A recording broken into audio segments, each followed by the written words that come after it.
not familiar with this level of basketball. But our staff feels strongly that it's a group, we can move forward quickly enough to be competitive by the time the Big East Conference rolls around. Big East Conference play, that is. And I'll wait for the questions to talk about individuals, because as a group, there's a number of players that add value and bring certain skill sets that will help our team overall, become competitive. But just if I talk in general terms, they're a very coachable group. They work hard on a daily basis.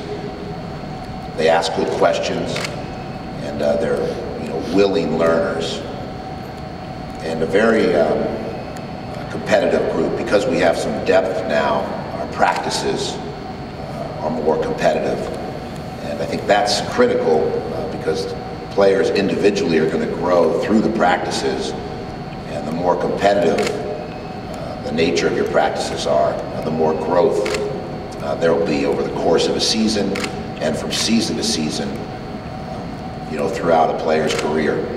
So we've been playing a number of games within practice where we actually put on the uniforms and turn on the scoreboard, bring in the officials,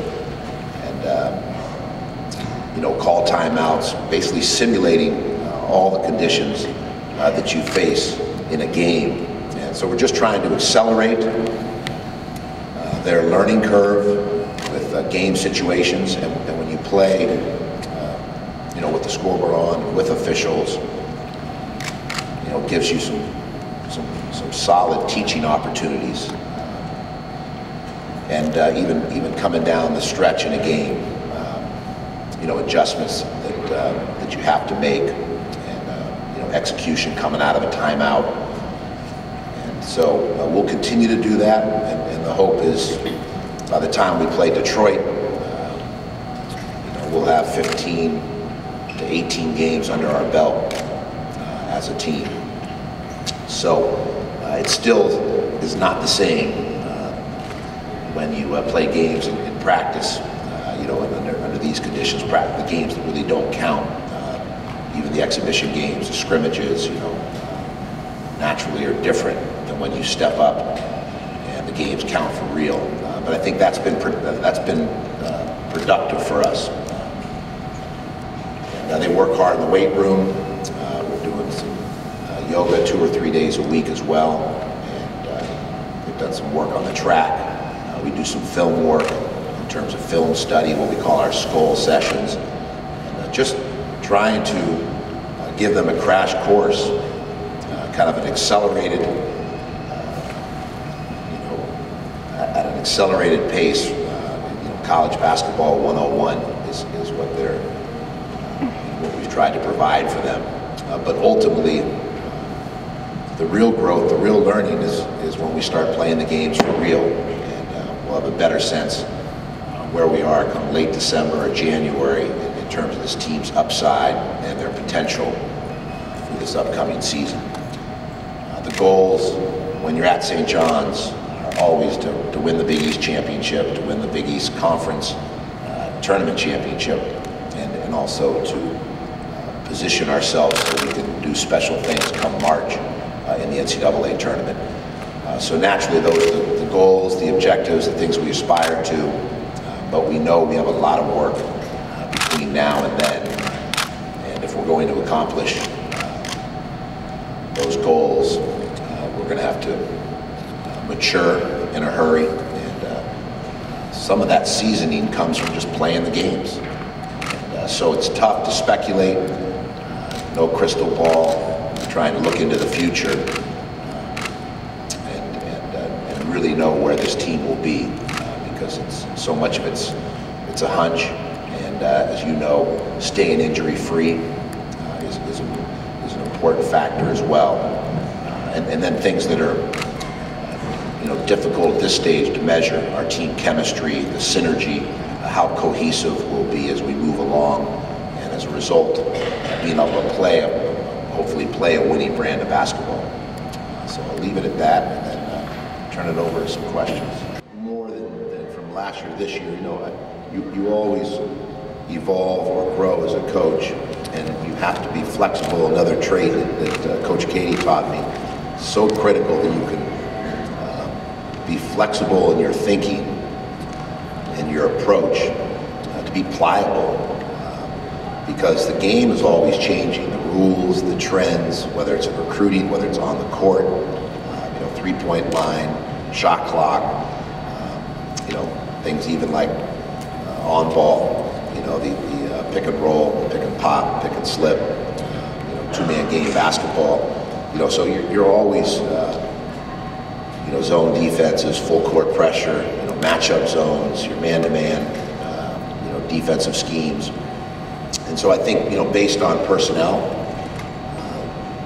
and based on the trends of the game, you have to demonstrate the ability to adapt, to adjust, to be pliable and flexible, so you can put your team and your program in the best possible competitive situation, prepare them in a way that's going to give them the best chance to win games. And so from that standpoint, I don't think a real departure from last year to this year, but I think you learn things through having cancer. And as I've said before, cancer is a cruel teacher, but clearly some valuable lessons that you learn when you go through an experience of fighting on the health front and getting to the other side. And, there are a number of factors there. That's talk for another day. But I wouldn't say I'm coming back and going to coach this team different this year because of my health challenges last year. Understanding, they're going to continue to grow on a daily basis if we're emphasizing the right areas of play. And yet, there are times where we got to put a little fire, under their fanny, and so I think it comes back to balance. It comes back to, again, being flexible and pliable in our thinking and our approach, and being creative in ways to motivate and inspire and engage the young people we work with. And so that's a constant challenge for any coach in any era. And so, but we're pleased with the group we have. And so naturally the challenge is, we like to play a baseline attacking style of basketball, both offensively and defensively. And we feel with our team depth, we can wear opponents down with the pace that we play at. And there's kind of a cumulative effect that we hope to have because of that pressure.